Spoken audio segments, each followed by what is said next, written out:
So we are at Adventure's first stop, Maverick, and we are getting ready to go to the Hole in the Rock Trail. Hole in the Rock Trail. We're really excited about this. Jesse, you got your Jeep ready? I hope so. What specific things did you do to your Jeep to get prepared for this trip?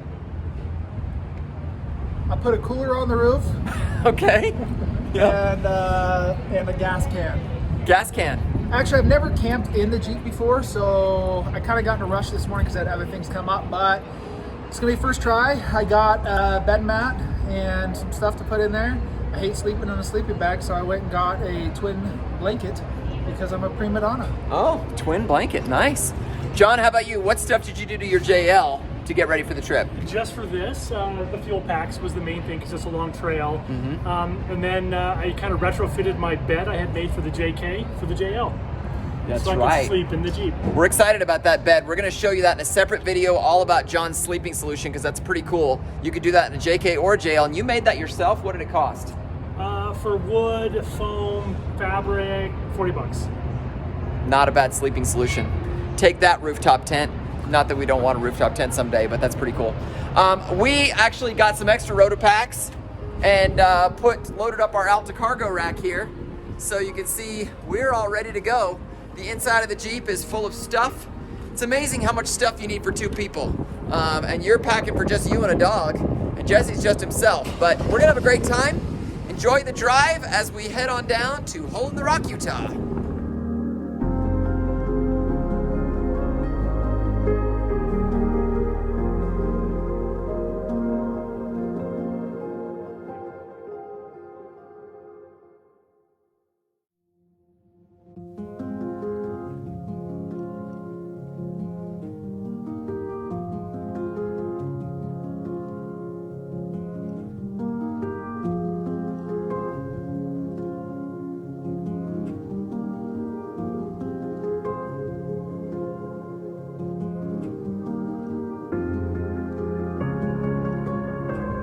So it's been an awesome drive so far. The canyon has been absolutely phenomenal. Briscoe, what do you think, buddy? What do you think? Jake, what do you think? This view is spectacular.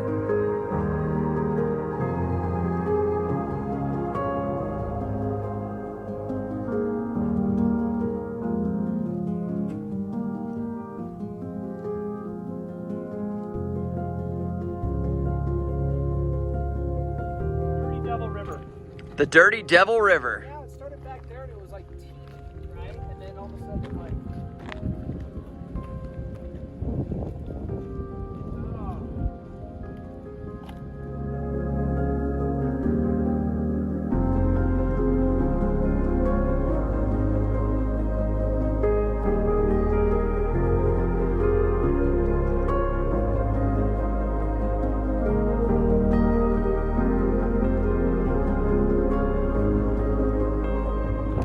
Seriously, this view is spectacular.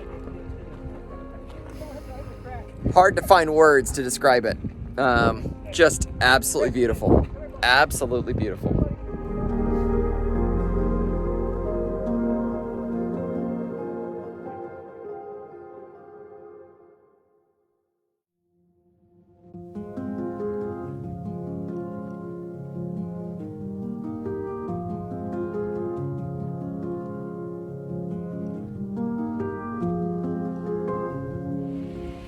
Well, it's 9:30 at night and we made it to the trailhead for Hole in the Rock Trail. It was nice to come down on Thursday night so we could start out on the trail first thing in the morning.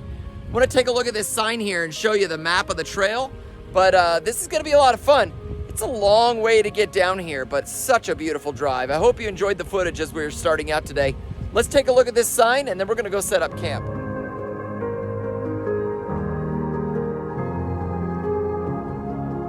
So we're right here and we're gonna be taking this route all the way down, I guess down to here, right? Mm-hmm. And then up and around there. Mm-hmm. Well, one of those two. I don't know. And then there's a cliff down here that we're gonna fall off of, right? Mm-hmm. And there's a hole in the rock. Is that right? Okay. I think so. Yeah. What's the boat? Do we want to go in a bit, or do we want to just kind of? It looks like there's a huge parking lot here, so we could camp crashing for the night. What do you think? Let's find a spot to camp. So we're all set up at camp. We just found a random flat spot. It'll be interesting to see what it looks like in the morning.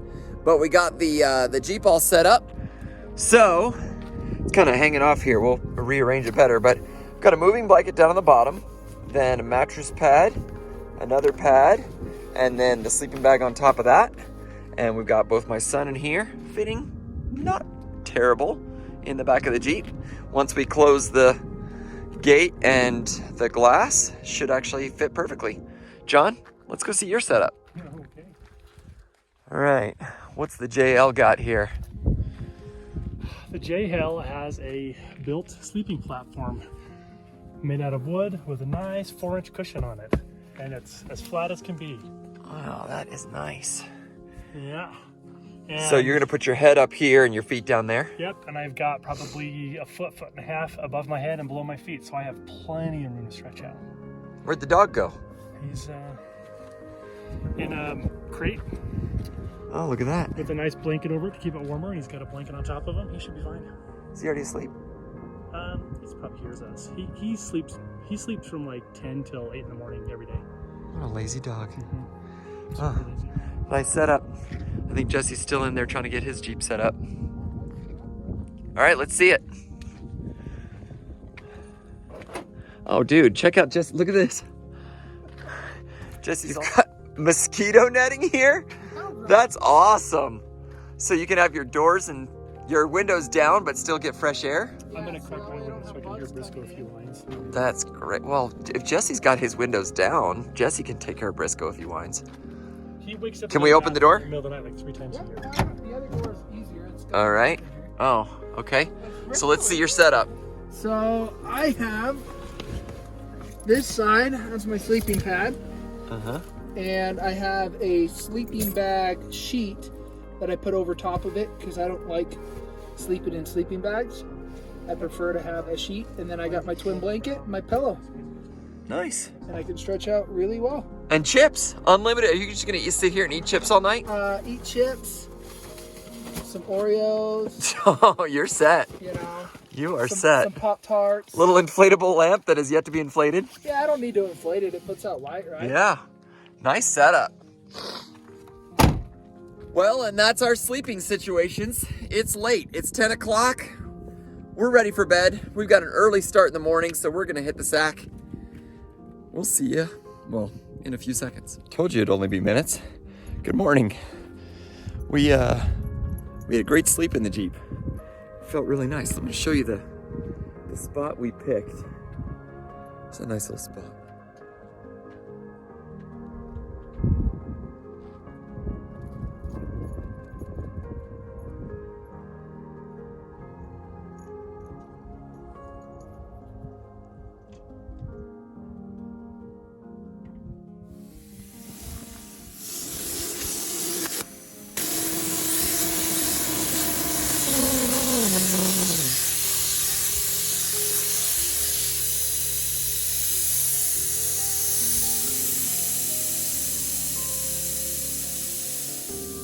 Dude, these Terraflex Nomad wheels with the built-in air down is incredible.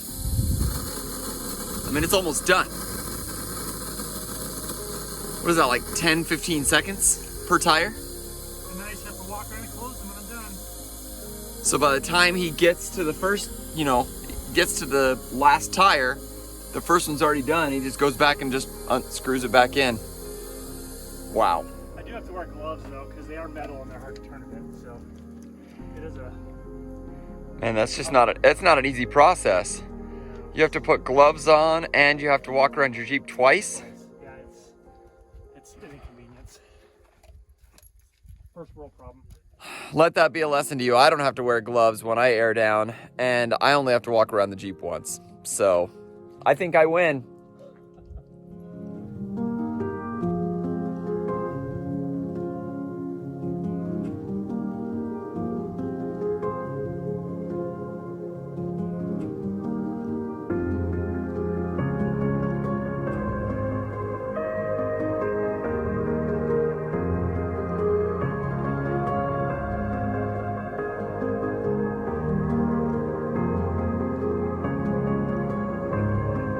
it's been a fun little drive up to this point.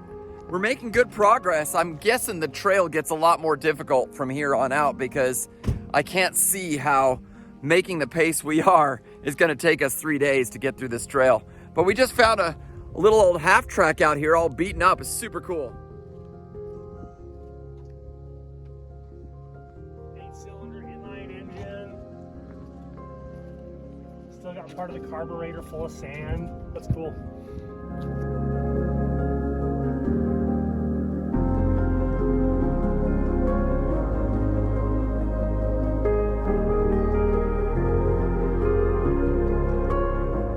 The first third of a trail is basically just a dirt road. It hasn't been difficult at all. There was only one ledge and there was a bypass for it. The ledge was only 12 inches high and you know, there's some nice twists and turns. It's not terribly scenic. There's some nice distance views, but overall, you know, we're making great time. I think we've been on the trail maybe 30 to 45 minutes and we're already made it through the first third. But there's a lot more challenging things up ahead, so it'll be interesting to see how much more difficult it gets and what speed we're able to maintain. Whoa. So when I did this trail, it was a trail where new people with Jeeps and they would get people with boats. And the students paid like $200 to come, and I didn't pay anything because I had a Jeep and they actually paid for my gas for the trip. And then I had 3 students in my Jeep for the trip in. Half the students Jeeped in, half the students boated in. We met on the shore of a lake, stayed for 2 or 3 days.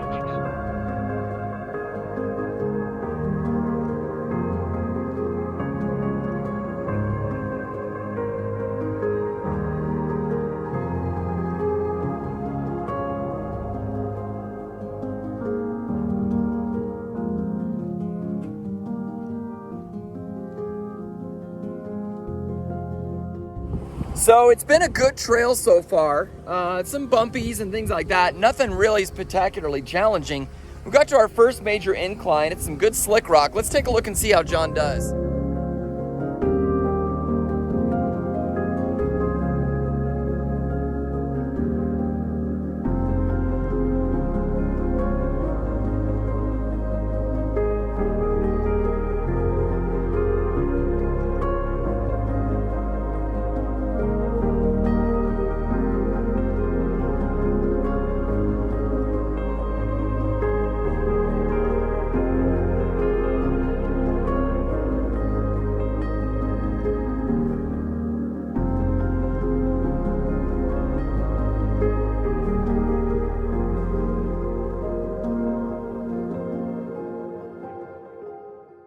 Driver a little bit. You're gonna climb up a little bit with your driver's side. There's a perfect example of how something that's not that intimidating when you get to the wrong camber can actually become pretty dangerous. So he probably would have been fine, but we want to back up, choose a better line, and not risk it.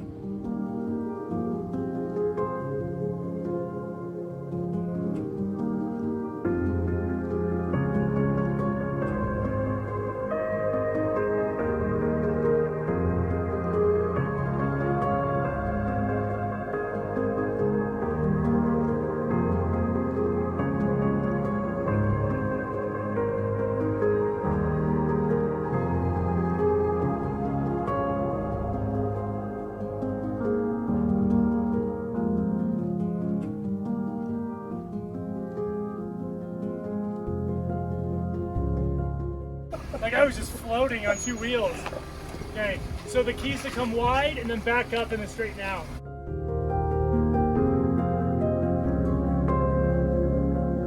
So that was tippier than we wanted. John, you got nervous there, but I thought you did well. The secret for you was coming wide and then backing up to line that back up. And then, of course, once you were up and down, it was fine. Let's see how Jesse does.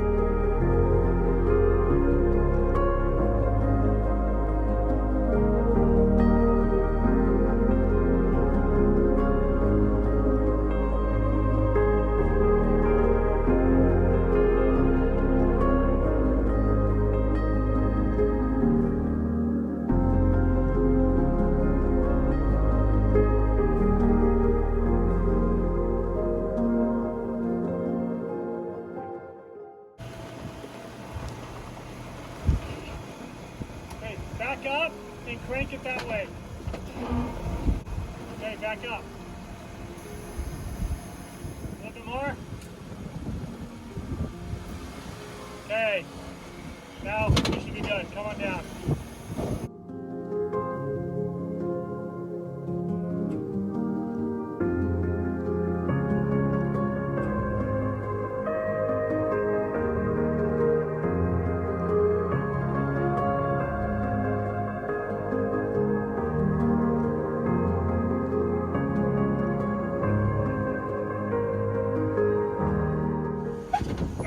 He really is doing that. Okay, come on down. Careful, you got a big ledge, buddy. Be careful. Right off, super hard on the brakes. Super hard on the brakes. Come down in 3, 2, 1. Rolling. Keep it rolling, baby. Woo! Hey, Jeremy.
So what Jake did there is really common for a new off-roader. As they approach an obstacle, it's hard to regulate your speed. If you notice how smoothly Jesse went up, kind of touched his tires on it and then slowly, gradually went up. And then when the resistance stopped, instead of keeping going, he then let his foot off the gas a little bit so that it would roll consistently and smoothly. Whereas Jake, not having that experience, went faster, and then as the tires went over, then it would almost lunge forward and go faster because of the fact that he was putting so much effort in and gas and acceleration into getting up the obstacle. But then once he cleared it, then he didn't have the experience to say, hey, I need to slow it down. I need to take my foot off the gas a little bit. So, as you approach those obstacles, remember the Jeep's got great gearing. If you've got the right tires and you're aired down the right way, you don't have to necessarily go up things fast. You can use the gearing and the traction to crawl right up top of it.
How'd that feel?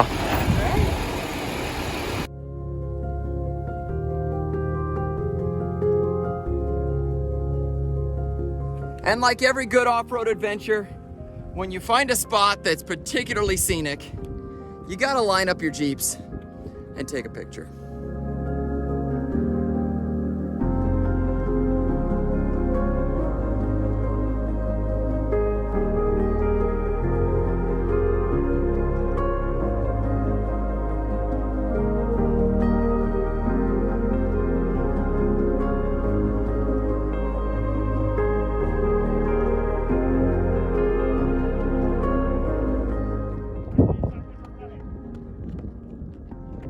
Obligatory pictures taken. Let's keep on going.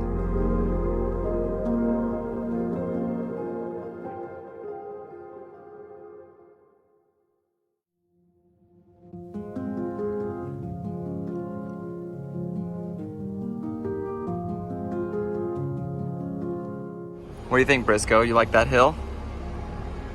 You feel like you're an expert? You don't even want to talk to me, do you? Your dog's stuck up. Yeah, he only talks to poodles. So this is a spot on the trail that's marked with a marker down here, where the pioneers were up 1,000 feet up on this cliff behind us, and they couldn't find their way down. And they followed a mountain goat down with their wagons. And if you hike up, the trail's marked with some spots, and you can see evidence of kind of where they had to lower wagons down with ropes. Pretty crazy stuff to think about. So it's kind of a cool spot to stop and hike up.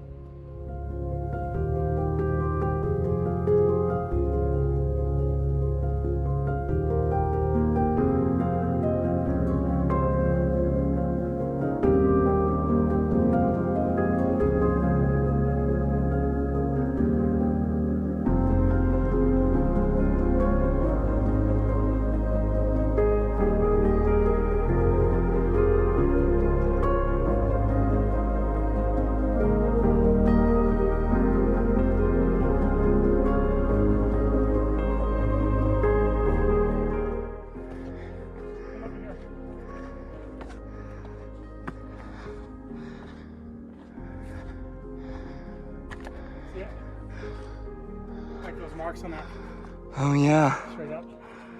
Look at that. You can see it's just there and there. Yeah. Wow.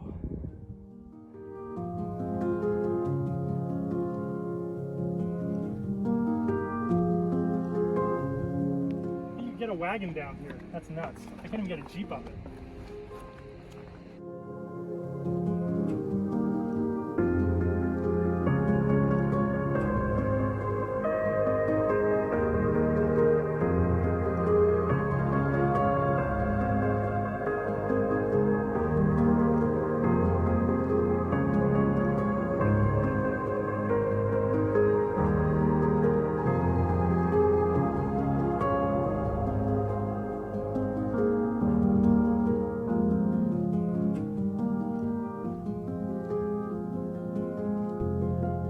I had no idea we were coming down the massively scraped up wall. Many a Jeep has had to visit the proctologist because of this thing. Holy cow. Oh, Andrew's Gladiator totally could have done it. Totally could have done it. Yeah. You know, it's hot enough that we are enjoying the air conditioner. Holy cow. We got all the windows rolled up. And it's funny because the Jeep only says it's 68 degrees. I know it's a lot hotter than that out there. It's warm. And I feel like we're sitting in an oven, so we're gonna enjoy some air conditioner, right, Jake?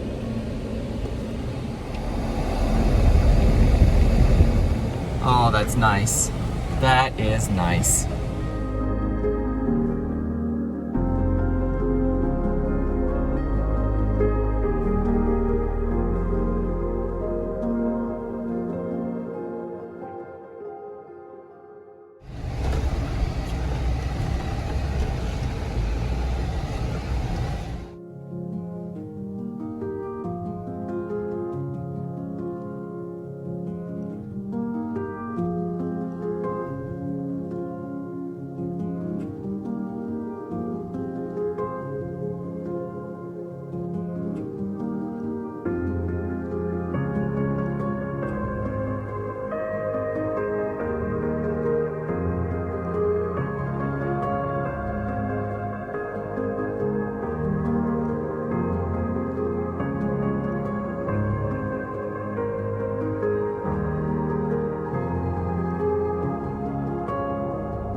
So after coming through a bunch of rocks, we're now faced with a nice long straight dirt road on top of the mesa, and we can go a little bit faster. So we switched our Falcons to 1 and put ourselves in 4 high. Let's do a little rally. What do you think?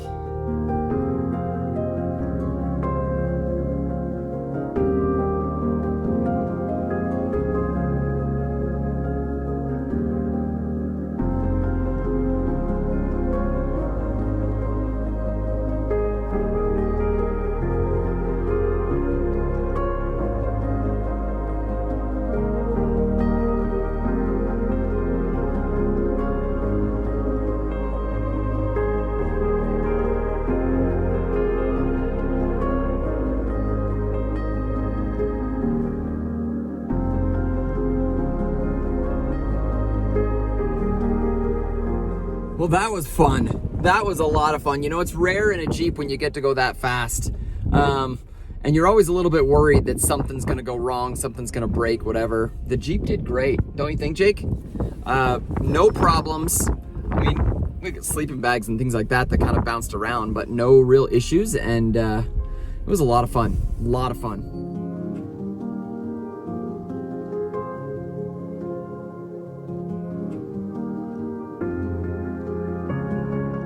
We've now reached an obstacle known as the chute. I don't know if it's because people roll their Jeeps on it and say, oh shoot, I rolled my Jeep, or if it's because it's kind of like a CHUT chute. But let's go check it out. You come down here and we'll crawl down this. Come off into this sand. Whoa, that's soft. Holy cow. That's super soft.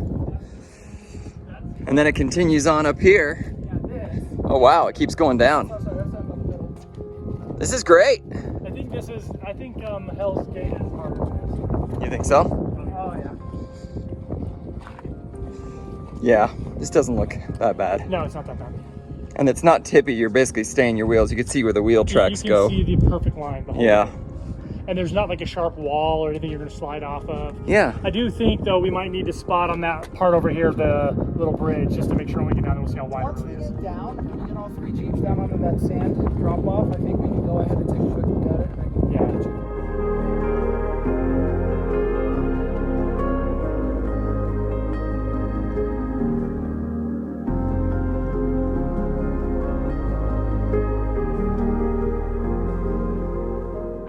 When you're doing tippy stuff like this, it's always a little nerve-wracking when you're inside, but from the outside it makes great photographs. So always stop and take a picture or two.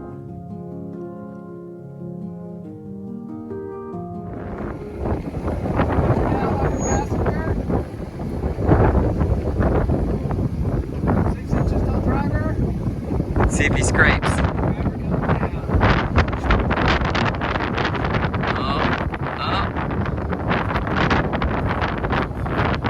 Oh my gosh, just barely touched it.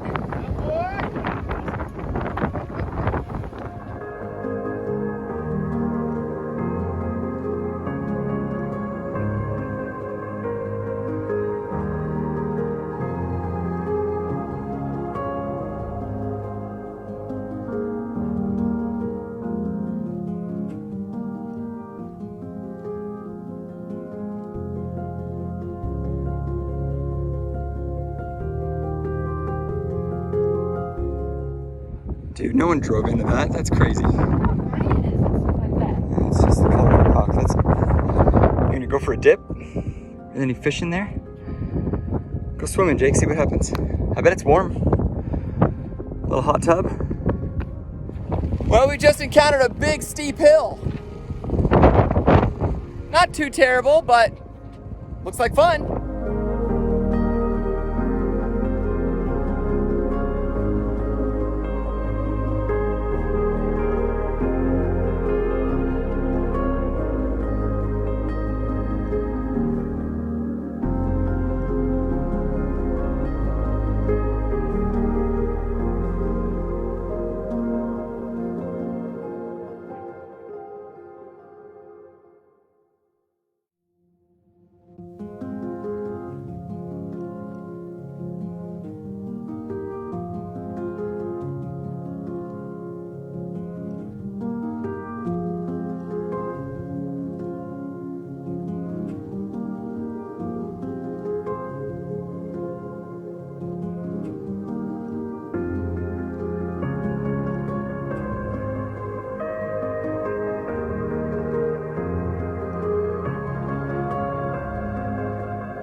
Well, we just got to the top of a hill and we've got a really great view of Hole in the Rock.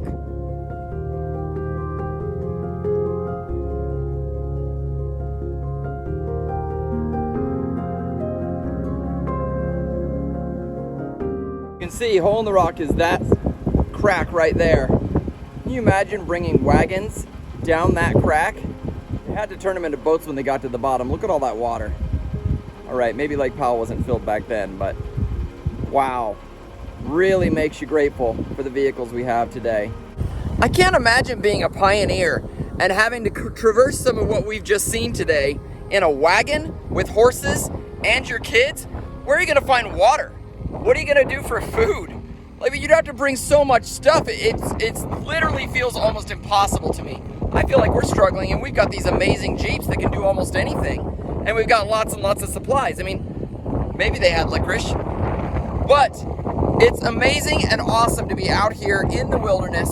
There's been hardly anybody. I think we've seen 2 people all day long, and other than that, we've had the trail completely to ourselves. What beautiful landscape this is. Hole in the Rock is by far one of my top trails. If you have not done it, you've got to do it. Come check it out.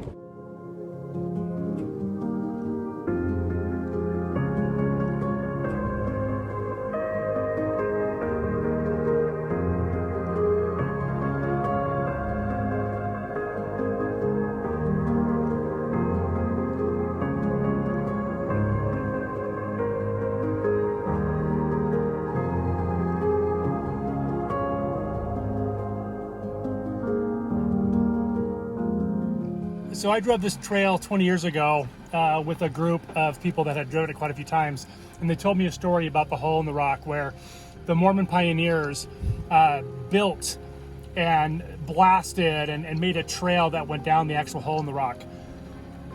It took them quite a bit to do it, and it's pretty crazy even to hike up it. It's very steep, and you can still see evidence of the chiseled marks and, like, you know, some wood beams they put and stuff to make it so they could drive their wagons down it.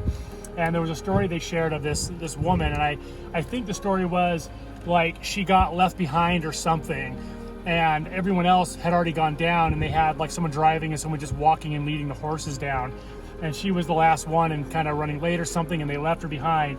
So she had her and her kids in this wagon, and she basically just drove these horses basically full steam down this crazy crevice and survived it. So pretty crazy story, especially if you can see how steep and obnoxious that crevice is they went down. So that's the actual hole in the rock, which the whole trail is named after.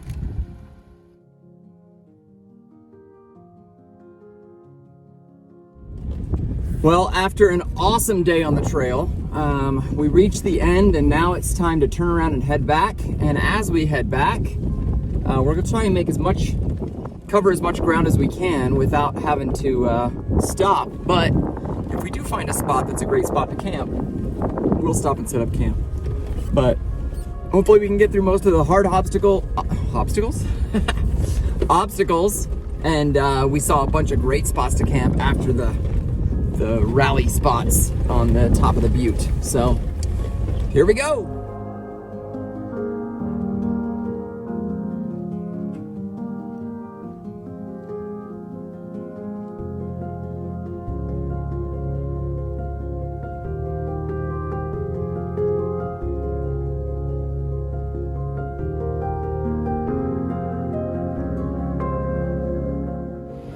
Okay, as soon as you start climbing with that back tire to the line and start going the driver, just so that way you don't tilt a little bit. It's not a bad thing if you don't, but...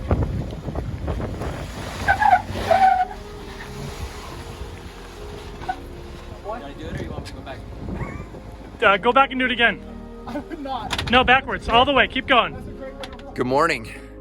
So we've got a great campsite we want to share with you. If you're going to do the Hole in the Rock Trail, about halfway through, right here on the GPS, as you can kind of see, and then I'll zoom in here to show you kind of exactly what the shape looks like.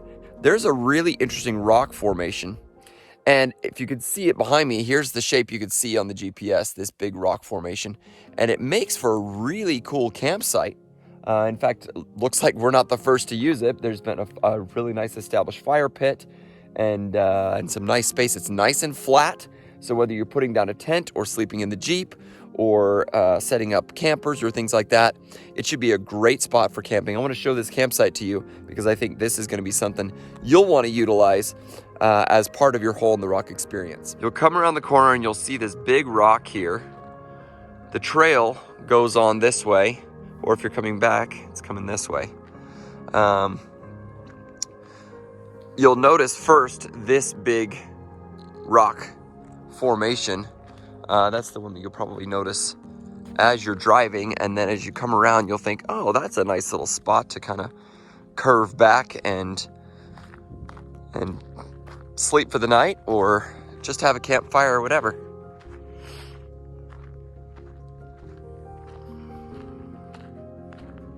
In our particular case, someone was nice enough to leave us some firewood. We didn't use it because it was so windy last night, but it's really flat and it's a great spot to hole up for the night. In our case, we're using it on our way back. In your case, you might use it as you come forward. But really beautiful camp spot.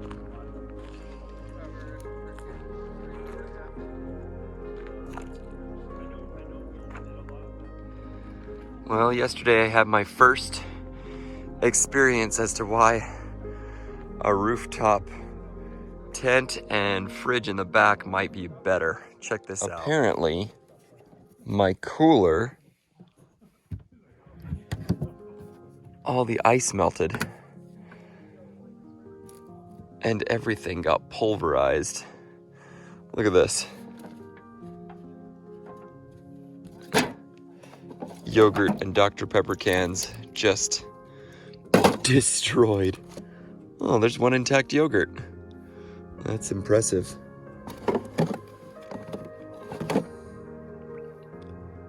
Another intact yogurt. It's actually really surprising. Tapioca just destroyed. I had 3 blocks of ice in here, and those blocks have since, 2 of them melted, and then they proceeded to smash all around through the rest of this. Not fun. But it's a good lesson to me because I need to have a better way of keeping my food cold without having ice smash it. I need a better way to keep my food immobile without it rattling all around. I mean, that's probably the biggest challenge is as we're going on these trails, Dr. Pepper cans are now shifting over there, and, you know, yogurt containers are shifting over here, and, you know, as you go back and forth and things like that, it's just not good for food to be shaken up like that all the time. So, gotta find a better solution. Now, does that mean that we organize the cooler better? Maybe we're a little smarter about how we put ice in there, maybe some dividers and things like that? Possibly. Maybe it's some foam or something like that that kind of holds everything in place. I don't know what the solution is, but we need to find a solution that's better than waking up this morning and saying, what's for breakfast? Well, maybe a beat up yogurt.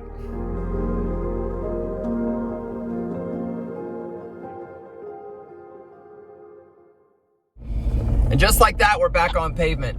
What a great trail. This is definitely one of our top trails, especially from a diversity standpoint. There's a little bit of everything on it. It's the long trail. Plan accordingly. We brought extra fuel. We used it. And now I'm getting off the trail with 3/4 of a tank, but we still have to make it all the way to a gas station. So, and if you look, there's a long road ahead of us and a lot of desert. So there is a gas station at Hull's Crossing down by Lake Powell. Now you'd have to go the opposite direction from everywhere else to get there, and the gas was very expensive, probably almost twice as much as what I'm used to paying. Well, I hope you enjoyed the video. We enjoyed putting it together, and more than anything, we enjoyed actually going on the trail. Tell us in the comments below what you liked best about the trail, and don't forget to like, subscribe, and all that fun stuff. Thanks for watching.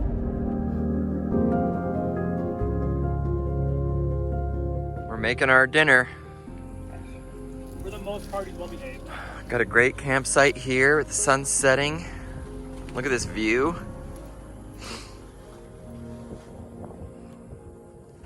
There's some teenagers way out there on the cliffs hanging out.